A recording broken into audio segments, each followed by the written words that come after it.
So ఇక్కడ సిద్వి foundation వారి ఆధ్వర్యంలో 2024లో నాకు ఆహ్, పరిచయం అవుతూ వీరి ఆధ్వర్యంలో, వీరి మార్గదర్శనంలో ఒక అవార్డును కూడా నేను రిసీవ్ చేసుకోవడం జరిగింది.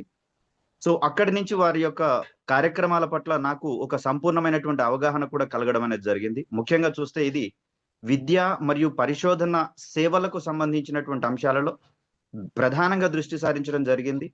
మోరోవర్ అనేకమైనటువంటి పరిశోధకులకు కూడా వారికంటూ ఒక ఇంటర్నేషనల్ ప్లాట్‌ఫార్మ్‌ని ఏర్పాటు చేస్తూ, వారి యొక్క పరిశోధన వ్యాసాలను ఎప్పటికప్పుడు నవీకరిస్తూ, కాలానుగుణంగా వస్తున్నటువంటి మార్పులతోటి ఇంత క్రితమే మరొక గురువుగారు సెలవివ్వడం జరిగింది. ఐఎస్‌బిఎన్ నంబర్ తోటి వారి యొక్క పుస్తకాలను ప్రముఖంగా ప్రచురిస్తూ, ఆయా పరిశోధన వ్యాసాలను జనబాహుల్యంలోకి తీసుకొని రావడం అనేది చాలా అమోఘమైనటువంటి, అద్వితీయమైనటువంటి కృషి. ఇది కేవలం ఏ ఒక్క రంగానికో పరిమితం అవ్వడం మాత్రమే కాకుండా, విభిన్నమైనటువంటి రంగాలలో కూడా వీరి అభిరుచులకు తగ్గట్లుగా వాటిని అవార్డు చేయడం అనేది నిజంగా ఇది హ్యాట్స్ ఆఫ్ మేడం. ఇక్కడ వారి యొక్క కృషి మేబీ స్పెషలైజ్డ్ యాస్పెక్ట్ ఒకటే ఉండవచ్చు. కానీ ఇక్కడ వీరి యొక్క ప్రొఫైల్ గనుక గమనిస్తే కంప్యూటర్ సైన్స్ విభాగాలలో కావచ్చు, ఎన్విరాన్మెంటల్ సైన్స్‌లో కావచ్చు, agriculture science, medical science, public health, energy and power, crop sciences, ముఖ్యంగా ఈ మధ్య కాలంలో వినిపిస్తోంది ఎకో ఫ్రెండ్లీ టెక్నాలజీస్ అని చెప్పేసని.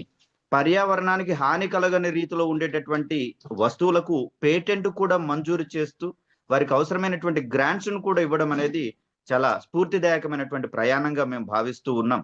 ఇలాంటి వ్యక్తుల పరిచయం వల్ల, సంస్థల పరిచయం వల్ల మాకు మున్ముందు ఇంకెలా ప్రయాణించాలో అనేటటువంటి విషయాల్లో ఒక కంప్లీట్ అవేర్‌నెస్ రావడానికి ఎక్కువ అవకాశం అనేది దొరుకుతుంది.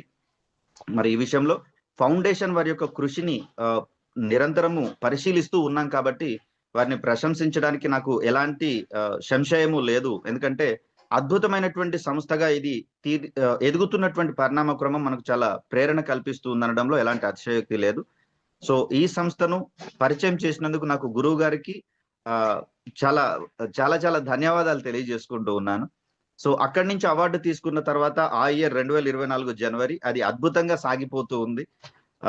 అయితే ఇక్కడ ఒక ముఖ్యమైనటువంటి విషయం ఏంటి అంటే, నేను తెలుసుకున్నటువంటి విషయం, ప్రముఖమైనటువంటి వ్యక్తుల మార్గదర్శనంలో పనిచేస్తూ ఉన్నప్పుడు అలాంటి వారికి ఎలాంటి కష్టము లేకుండా వారి కార్యక్రమాలన్నీ సాఫీగా సాగిపోతాయని చెప్పేసని ఒక నానుడిని నేను విన్నాను.